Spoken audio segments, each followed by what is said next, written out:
Hello again. This is the second progress report / dev diary for the game Journey to the New Temple. This week I've been mostly working on procedural generation in order to automate the process of making rooms and thereby freeing up more time for other parts of the game. It took quite a bit of work to get running well, but I'm quite happy with the results. I think these rooms, besides their general shape, are infinitely more superior to my designed rooms. And I think that's most noticeable with the sand, as it generates in more interesting ways instead of big flat streaks.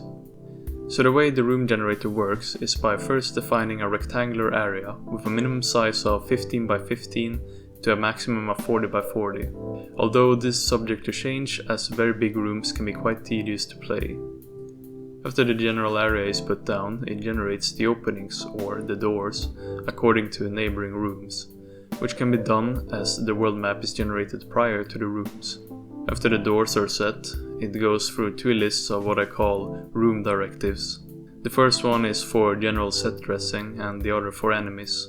The way it works is that all the code that governs how a room generates is stored in various functions. So a basic room with no directives is just an empty box with a basic floor and the appropriate openings to other rooms.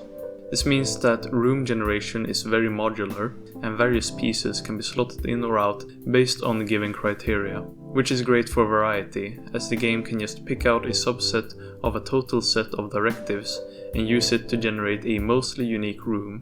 And I can also gate some directives behind certain world criteria. Like you see in the video, some rooms have shells and others have hot coal streaks. These can only appear in rooms that have been specifically tagged, which is usually done in a series, thereby creating a sort of subsection of the dungeon, which adds to the variety on a bigger scale. As having random rooms for every room makes things counterintuitively less diverse, as everything becomes too random. So having these sections of more focused generation makes things more interesting. As for the more technical details, the way I pick out directives is by defining a list of delegates, or function pointers if you're using C++ or C. And I define them in order of importance, because some directives depend on others. As an example, the game must generate the pillars before it can generate the paths, as the paths depend on another array of vacant tiles, which is reduced as the pillars generate.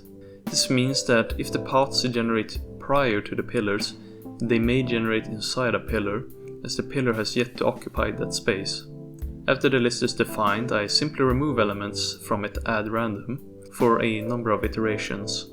So perhaps only 3 elements are removed, or I can say that only 3 elements should be left. Once the list has been trimmed, it is sent off as an argument to the room generator function, and the rest is as I described earlier. Of course, this can lead to some very messy conditionals, but I don't worry too much about it, because it still runs quite well, and it only has to be done once per level, so I don't think players will mind if at the worst it becomes a second or two of load times, which it shouldn't unless I really mess up somewhere.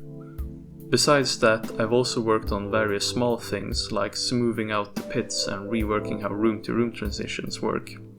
But most of the focus has been on the room generator. I hope that by the next Friday I'll have most of the first area finished, including the special ability, more enemies, more hazards, and perhaps even the early workings of a boss. So like and comment if you want to support the development of this little game, and I hope you stick around for the next devlog.